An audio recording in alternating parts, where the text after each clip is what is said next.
আসসালামু আলাইকুম। এরকম একটা সুন্দর মোমোস কিন্তু আপনারাও ট্রাই করতে পারেন। মাত্র 1 কাপ ময়দা দিয়েই আমরা এই সুন্দর মোমোসটি তৈরি করে ফেলব। তো এর জন্য আমি 1 কাপ ময়দার মধ্যে একটু নুন আর 2 চামচ সাদা তেল ব্যবহার করেছি। এবার এটাকে যতক্ষণ না হালকা দলা হয় ততক্ষণ আস্তে আস্তে করে মাখাতে থাকবো এবং তারপর অল্প অল্প পরিমাণ করে পানি দিতে থাকবো। ঠিক দেখুন, আমরা এরকম করে নরম করে মাখিয়ে নিব। তারপর একটা ভেজা কাপড় দিয়ে আমরা এটাকে কিছুক্ষণ রেস্টে রেখে দিব। তারপর আমি এখানে একদম একটা হাড় ছাড়া মাংসের পিসকে কিমা করে নিচ্ছি। আপনারা আমি যেরকম প্রসেস ব্যবহার করেছি ঠিক সেভাবেই কিমা করার চেষ্টা করবেন। আর অনেকে ব্লেন্ডার করে, কিন্তু ব্লেন্ডার করলে দলা পাকিয়ে যায়, যেটা খেতে একদমই মজা হয় না, রসালো হয় না। কিন্তু আপনারা যদি এভাবে নিজেরা কিমা করে নেন তাহলে সেটা ভালো হয়। এবার আমি এই কিমাটার মধ্যে 1/2 কাপ পরিমাণ পেঁয়াজ কুচি দিয়ে নিচ্ছি, আদা বাটা রসুন বাটা দিয়ে নিচ্ছি 1 চা চামচ পরিমাণ।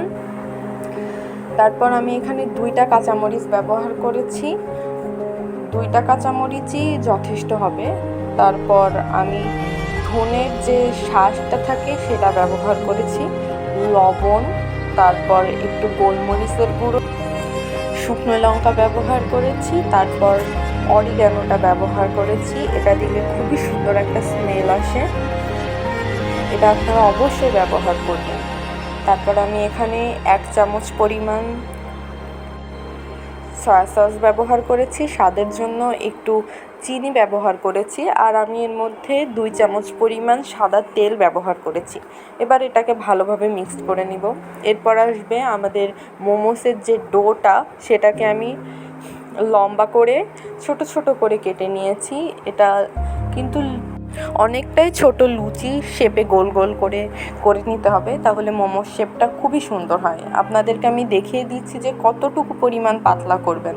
আপনারা বেশি মোটা করবেন না, ঠিক এরকম পরিমাণ পাতলা করবেন, এতে খুবই সুন্দর একটা ফ্লেভার আসে। আমি এখানে পুরগুলো ভরে হাত দিয়ে সুন্দর করে শেপ করে নিচ্ছি। এটা অবশ্যই আপনারা দেখে বুঝে নেবেন।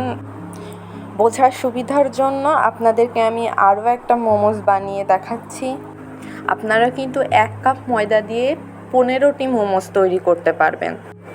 মোমোসটা স্টিম করার জন্য আমি রাইস কুকার ব্যবহার করেছি। আশা করি সবার বাড়িতেই কিন্তু রাইস কুকার অ্যাভেলেবেল থাকে।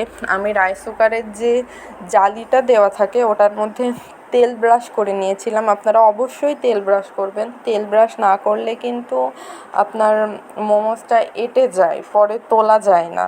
তো দেখুন কত সুন্দর করে আমি পারফেক্টলি শেপ তৈরি করেছি। আপনারা রাইস কুকারটার মধ্যে দিয়ে ঢাকনাটার যে মুখটা থাকে সেটা একটু যে কোনো কিছু দিয়ে বন্ধ করে দিবেন, যাতে হাওয়াটা বেরোতে না পারে। তো দেখুন 30 মিনিট পর আমার মোমোসটা কমপ্লিট হয়ে গেছে। কত সুন্দর হয়েছে একটা জুসি সুন্দর মোমোস। আপনারাও কিন্তু সহজেই ট্রাই করে সবার মন জয় করে ফেলতে পারবেন। তো ধন্যবাদ সবাইকে।